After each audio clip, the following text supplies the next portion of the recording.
Bonjour à tous, je suis le Baron Machiavel et bienvenue sur Cultist Simulator, où nous allons enfin un petit peu avancer de façon plus sérieuse. En effet, déjà au-delà du fait que nos problèmes financiers sont enfin réglés et que du coup nous allons pouvoir acheter davantage de livres jusqu'à épuiser la librairie, nous avons fait quelques petites découvertes un petit peu intéressantes dans l'épisode précédent. En effet, nous avons lu des livres qui laissaient sous-entendre des choses un petit peu particulières. Alors pour le moment, continuons justement d'acheter des livres histoire de continuellement enrichir notre savoir, mais surtout essayons de lire les 6 lettres de la nécessité. Julian Cosley, un mage du XVIIe siècle réputé immortel, met en garde l'un de ses élèves contre le tribut à payer pour pratiquer les arts invisibles. Le ton de Cosley trahit une certaine urgence, comme s'il sentait qu'il lui restait peu de temps.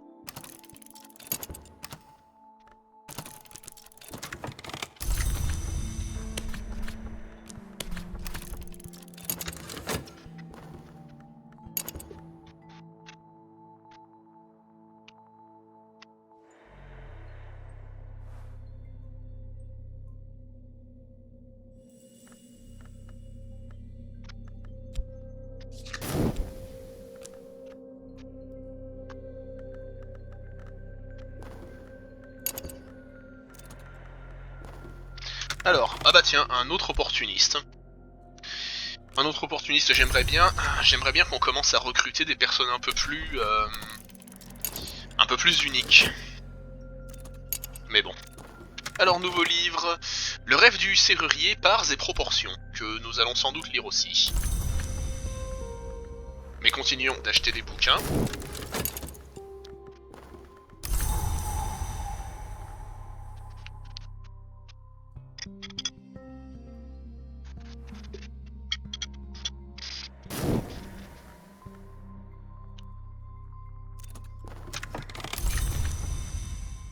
Alors attendez. Parce que là j'en ai marre que ça soit toujours organisé n'importe comment. Voilà.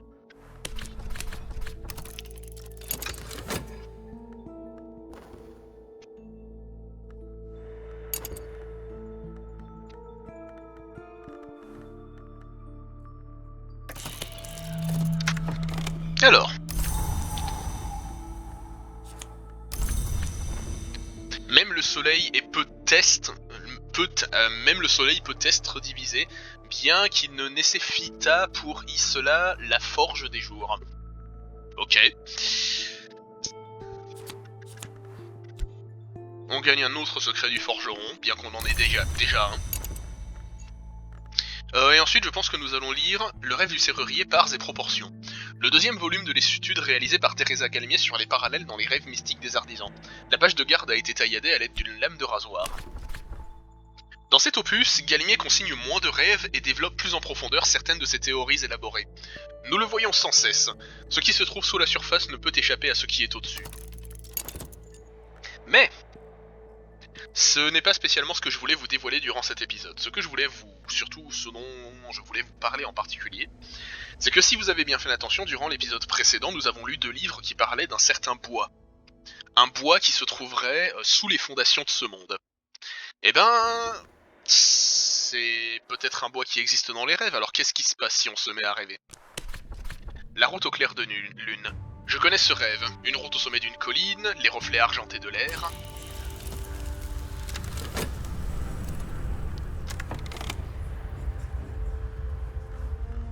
Essayons voir de rêver avec un aspect du sphinx.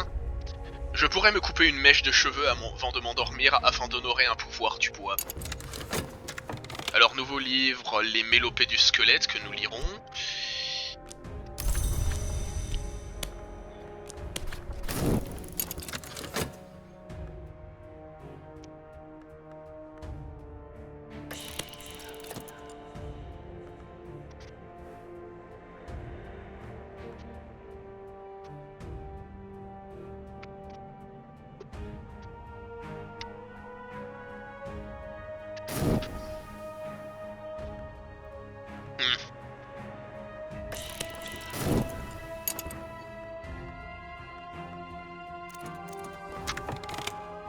Alors, les humeurs d'un gentilhomme.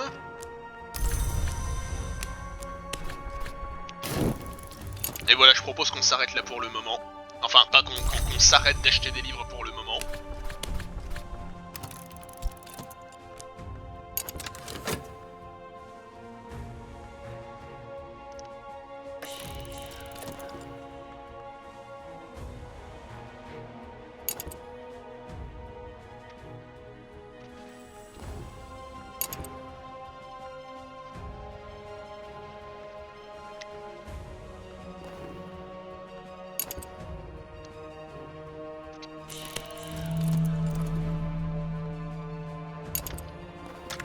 Bien.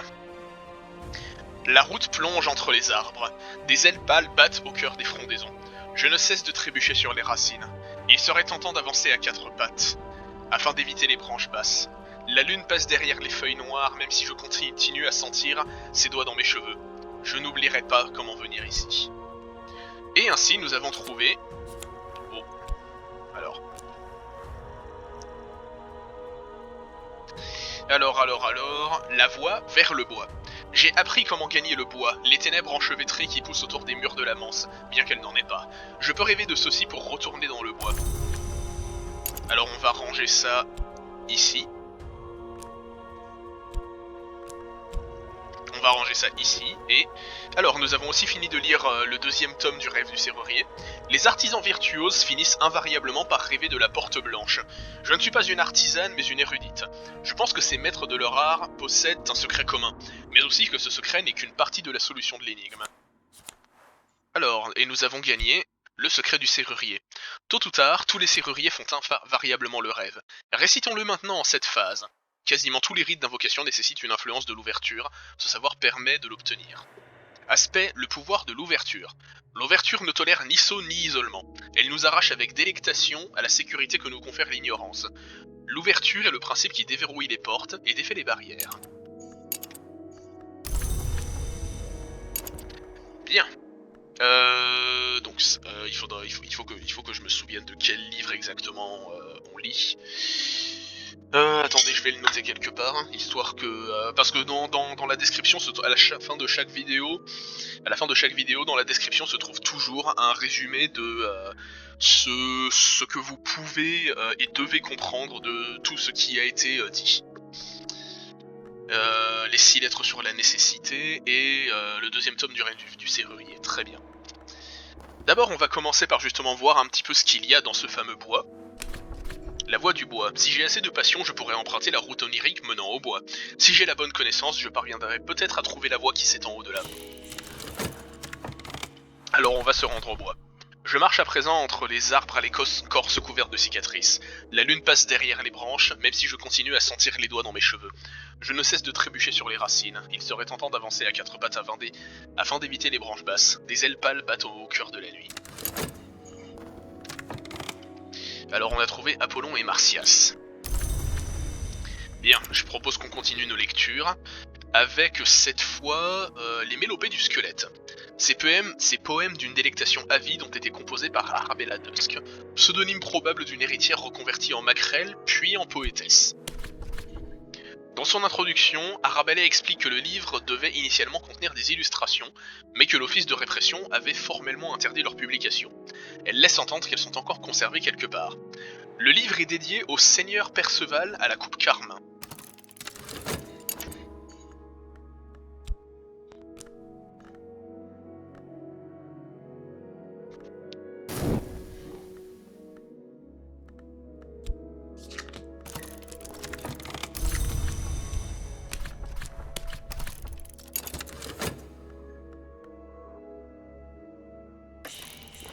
Bien.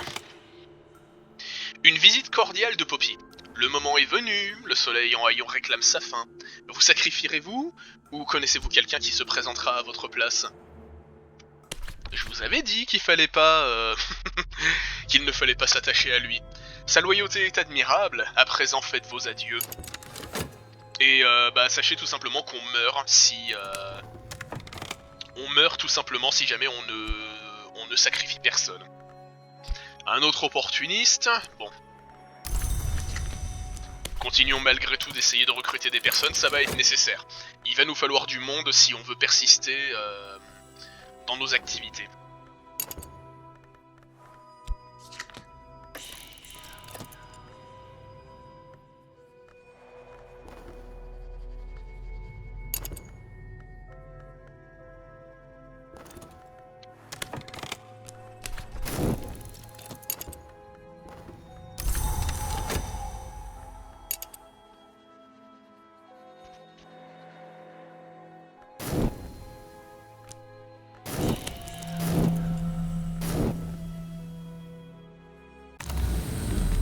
Ah voilà. Donc, ça c'est un autre pan du gameplay où globalement nous pouvons visiter le monde onirique. Et nous allons visiter les profondeurs du bois pour...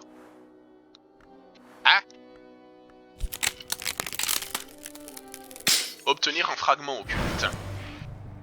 Alors, à travers le bois. J'ai marché dans le bois la nuit dernière, au son des ciseaux coupant au loin, alors que les choses à fourrure s'amassaient dans ma bouche et emplissaient mes oreilles, j'ai éprouvé ce vieux besoin irrépressible de me mettre à quatre pattes tel un loup et de laisser mon museau me guider entre les racines. Mais je me suis alors souvenu que de jour je marche debout et que je connais le feu, l'acier et de nombreux mots. Enfin, j'ai découvert l'endroit où le velours avait caché un secret sous la mousse, sur l'écorce d'un arbre. Je l'ai lu du bout du doigt et je pense maintenant être capable de l'écrire de mémoire. Et bah tout simplement je propose qu'on recommence parce que vous allez le constater plus tard, c'est très important de cumuler les savoirs liés aux historiae secrètes.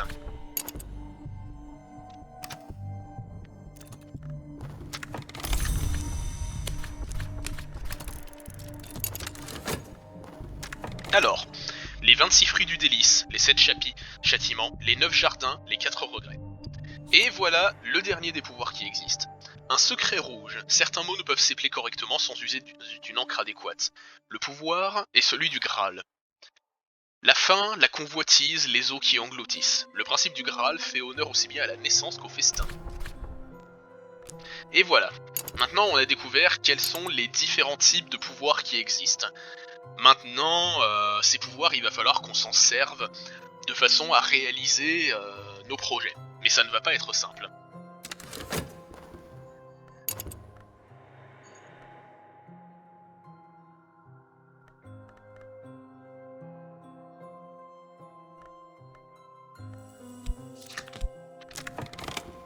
Nouveau livre, Les Reines des Rivières. Et pour le moment, revitalisons un peu nos finances et on en achètera de nouveau. Une conclusion appropriée. Mon adepte n'est plus, ma vie a été épargnée. Poppy Lasselle se manifeste par moments, elle n'en a peut-être pas fini avec moi. Une atmosphère glaçante. L'air des pièces que je traverse est étrangement glaçant. Ouais, nous avons participé à un sacrifice lié à une autre entité qui est semblable à la Forge des Jours.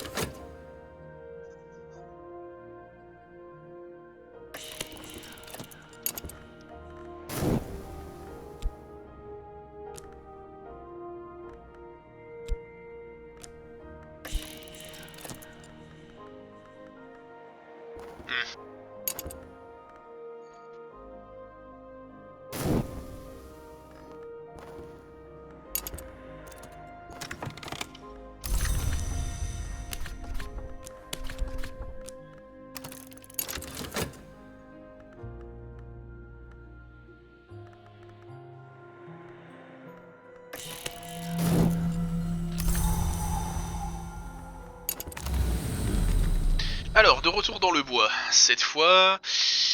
non. Non. On va aller au temple de la roue.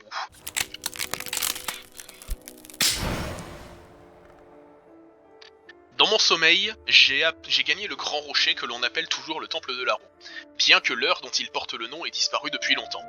Une autre main avait gravé un secret dans la lanterne noire ornant son flanc. J'ai imprimé cette révélation dans mon esprit afin de m'en souvenir au réveil, avant que le velours ne sorte du bois pour venir l'effacer. Elle garde jalousement ses secrets. Donc il semblerait que ces mystérieuses entités auxquelles nous avons affaire se surnomment les Heures. Ah.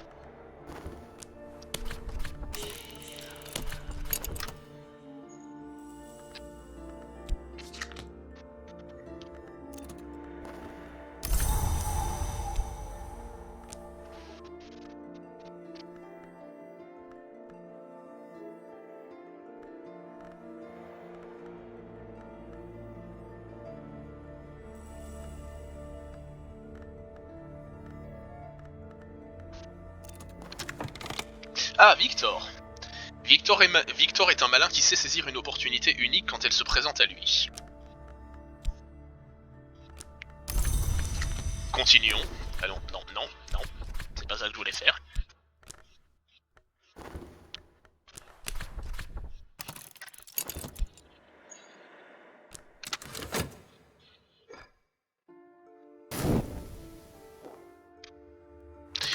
Mais j'y pense, lisons un livre en attendant. Les Reines des Rivières, une pièce contemporaine surréaliste de l'énigmatique Monica Medina, dans laquelle les Reines des Rivières sont assassinées les unes après les autres. La reine de la Vistule est empoisonnée, la reine du Dnieper s'étouffe en avalant un hameçon, la reine du Tage est brûlée vive.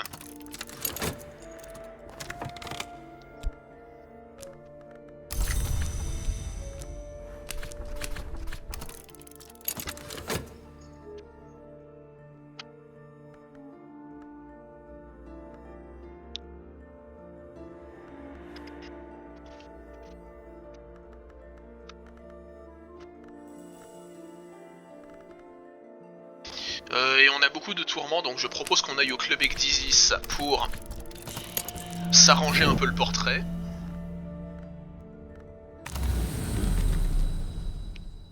Enfin, s'arranger un peu le portrait, s'arranger un peu l'esprit. Ah, rumeur singulière, tiens. Ça va nous servir. Alors que je retournais dans les profondeurs, une personne à la bouche cousue est apparue devant moi. Quand je l'ai aperçue dans la vide immensité, j'ai crié. La nuit dernière, je crois bien avoir rencontré une autre âme dans le bois. Je ne me rappellerai jamais de ce que nous nous sommes dit, mais j'ai la sensation que nous saurions nous reconnaître si nous venions à nous rencontrer dans le monde éveillé. Ça il faut...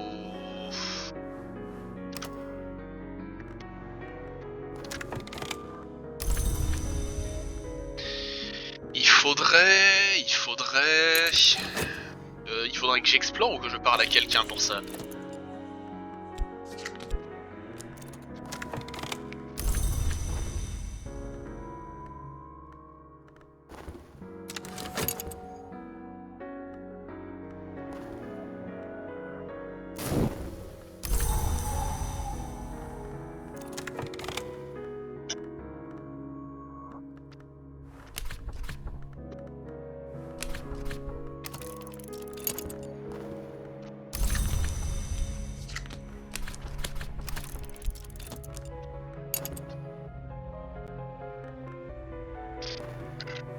Ah oui.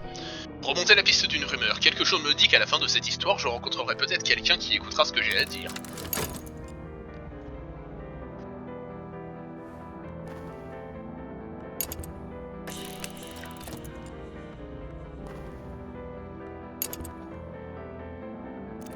Alors, le coupable se dessine et il ne serait autre que le public.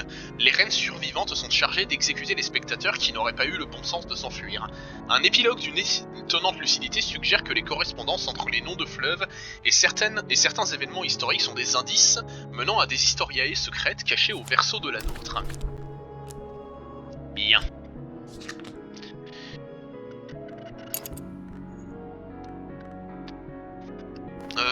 Ensuite, comme livre on va lire, je propose Apollon et Marsyas. Le livret d'un opéra perdu relatant le concours entre Apollon et Marsyas et sa fin tragique. Seules les initiales permettent d'identifier le librettiste, RKNJL.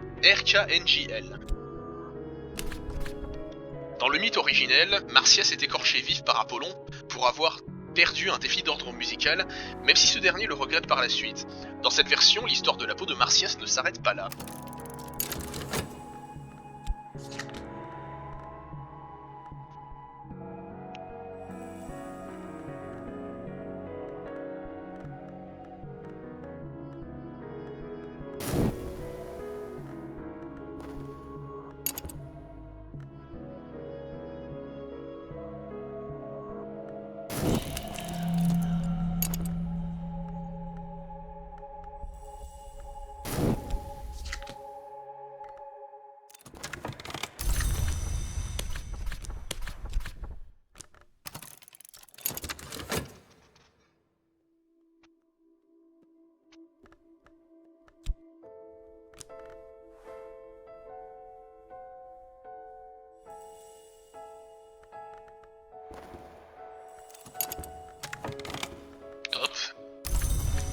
On va attendre avant de rêver de nouveau du bois, parce qu'on va tomber malade malheureusement. Ah, Rhaenyra. Rhaenyra a été jugée non coupable à 3 reprises dans 3 juridictions différentes. Il semble peu probable qu'elle soit jamais reconnue coupable de quoi que ce soit. Et malheureusement on a gagné de la notoriété, ah va falloir faire attention. . . . . . . . . . . . . . . . . . . . . . . . . . . . . . . . . . . . . . . . . . . . . . . . . . . . . . . . . . . . . . . .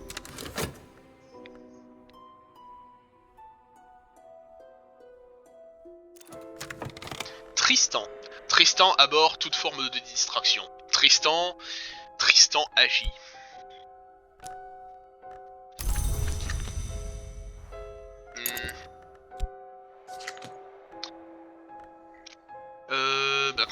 Continuons d'essayer de trouver du monde. Hein. Au bout d'un moment, ça va finir par s'arrêter. Hein. Il n'y a pas un nombre infini de personnages, c'est juste qu'il y en a beaucoup plus que ce qu'on croit. Alors, la peau de Martias rend d'abord des oracles. Puis se trouve emportée clandestinement en Phrygie, où les prêtresses de Cybèle l'attendent sur un tambour. Point d'orgue de l'opéra, les percussions du tambour poussent à la folie et au suicide, les profanateurs s'apprêtant à violenter les religieuses. Avant que le rideau ne tombe, la plus jeune des prêtresses livre un hymne mélancolique, évoquant la beauté des montagnes couvertes de forêts. Un secret foudroyant. Chaque apparition de la foudre est animée de sentiments communs. Tâchons de les comprendre.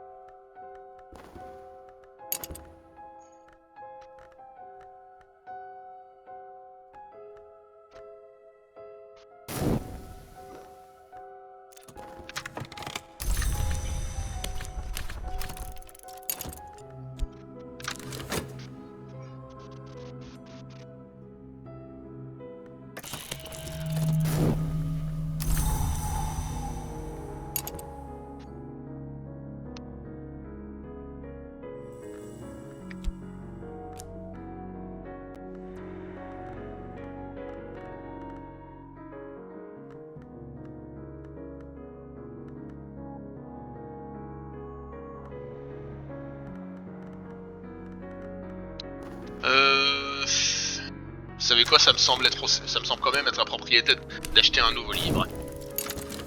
On a les fonds après tout, pourquoi s'en priver?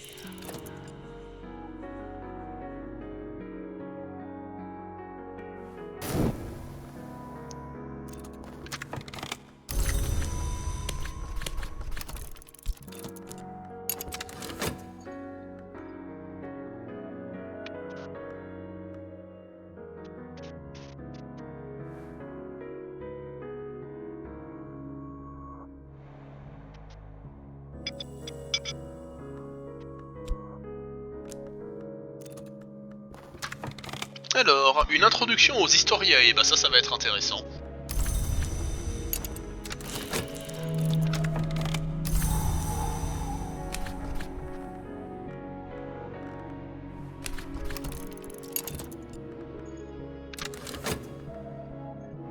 Alors, une introduction aux Historiae. Claude Hersault, mystique et antiquaire du XVIIe siècle, relate des événements divergents dans 5 grandes Historiae. Le prologue déroule une longue mise en garde concernant les errements d'un certain Julien Causelet, un ancien collègue de l'auteur que ce dernier désigne désormais comme un ver entre les vers. Il apparaît que si Causelet a officié comme conseiller au début de l'écriture de l'ouvrage, Hersault aurait plus tard nourri des soupçons à son égard.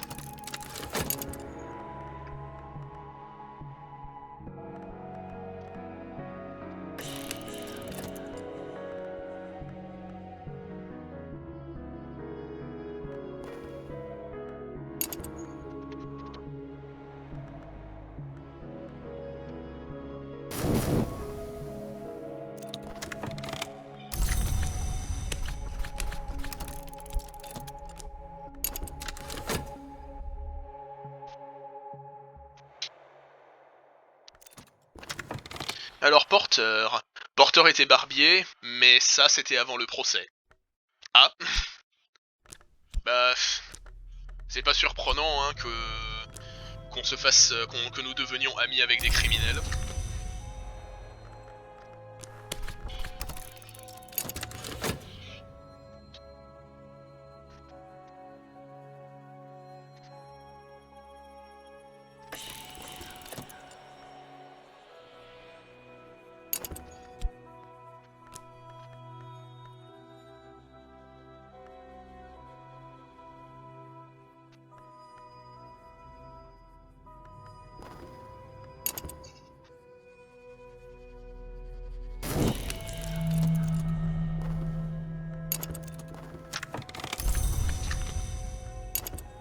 Alors, Hersault identifie le sang, l'argent, la façon et les vers comme les axes centraux de toutes les Historiae, et clament que la prétendue seconde Historia serait en réalité la seule authentique. Et je pense que ça va être le dernier livre de la vidéo, parce que là déjà je pense que vous êtes pas mal noyé d'informations.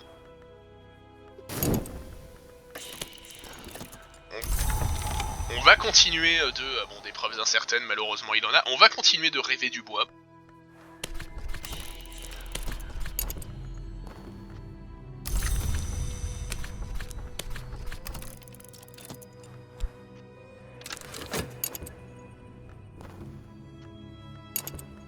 On va continuer de rêver du bois et je pense qu'après qu'on ait rêvé du bois, la vidéo va s'arrêter ici.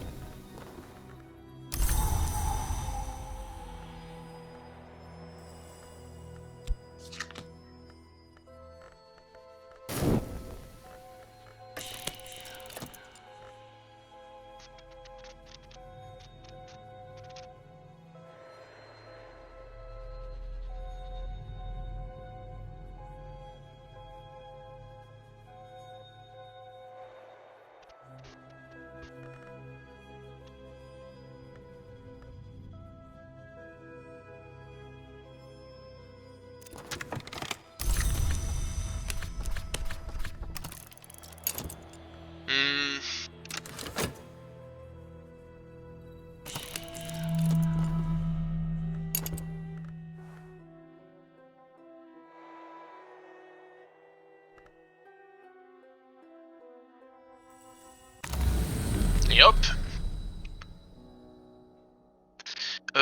Bah tiens, allons au puits cette fois. Bon, malheureusement c'était pas spécialement ce qu'on voulait, mais c'est pas grave. Le puits du bois ne tarit pas, mais son eau n'est jamais pure. Une nuit, il étouffe sous les racines grimpantes. La suivante, il palpite de mousse phosphorescente. Quand la lune est pleine, son eau se noie dans les corps tachetés de gros papillons morts. Hier soir, il débordait de sang noir et visqueux. Des lambeaux gélatineux flottaient à la surface, vestiges de la matière du Graal. Et on obtient une conscience d'appétit. Chaque sens est aiguisé, chaque sensation accentuée. Et je pense que la vidéo va s'arrêter ici, je vais juste relancer ça pour la prochaine fois. La vidéo va s'arrêter ici, je pense. Mais du coup, on a découvert un énième gros pan de gameplay, à savoir le fait de visiter le monde onirique. Et on en découvrira sans doute plus la prochaine fois. Sur ce, c'était le Baron Machiavel, et moi je vous dis à la prochaine.